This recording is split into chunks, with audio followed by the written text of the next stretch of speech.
I'm selling a product, and so I don't have that ability to monetize it in that way. And so I sell the GPS trackers, you know that. Mm-hmm. I'm doing a lot of cold call outreach to dealerships, but I'm not selling to the dealership for them to sell to put on their product. I want the dealership to buy from me to then go sell to their people in their F&I department. Mm-hmm. And so they buy them from me at a wholesale. They turn around, mark them up, and sell them to people as they're buying their Can-Ams or Kawasaki's, Polaris, whatever it is. What questions can I ask to kind of one um, elevate my status and kind of find out more about their current and ideal situations on that, but also help monetize my offering without being, simply, oh, you can make 100% ROI and market on my product, go sell it to people. Mm-hmm. They don't really care about that. When they're selling these $50,000 machines, it's not a big enough, not enough meat on the bone for them to get excited about that.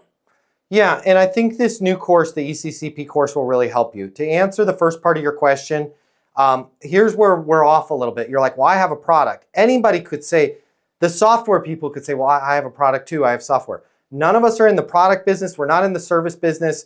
We're not in the whatever business any of us are. Here's where you need to reframe this. You're in the outcome business. And what is the outcome of them pushing your GPS trackers through their supply chain? That's where you need to spend some time over the next couple of days and go, okay, well, what's the outcome? What's the problem that I solve, right? Not only could this add some additional top line revenue for them, and then you're gonna ask, where are you guys at right now? Where do you wanna be, right? And you're saying, well, it's a $50,000 machine and I'm X price. It doesn't, no, because the outcome is, we're talking bottom line revenue here, right? The profit in your one tracker may be more than the profit in that $50,000 machine. I don't know what the margins are. They're not, Can-Am ain't making $49,000 on a $50,000 sale. In some cases, they're losing money on those. So there's one outcome.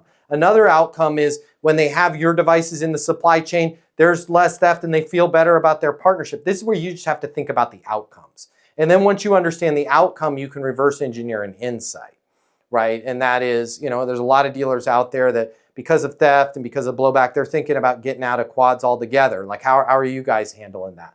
And again, I'm just making up stuff here, but once you go through that ECCP course, I want you to have some better hooks and I want you to understand some better outcomes. And it's not just, selling the product. It's selling the outcome of the product, the net benefit of them putting that into their supply chain. If you like this video, I got you. I'm gonna hook you up. Click the link in my bio. I'm gonna give you the closing mini masterclass. It's normally $300. I'm gonna pay for everything. You're gonna close a lot more business. You're gonna make a lot more money. You're gonna have a lot more fun and you're gonna be like, Matt Easton changed my life. And I'm gonna be like, yes, I did. Did we just become best friends? And you're gonna say, yes, we did. And then you and I are gonna be best friends and it'll be great. So click the link in my bio so we can be friends and you can close more business and I'll cover all the cost. See you there.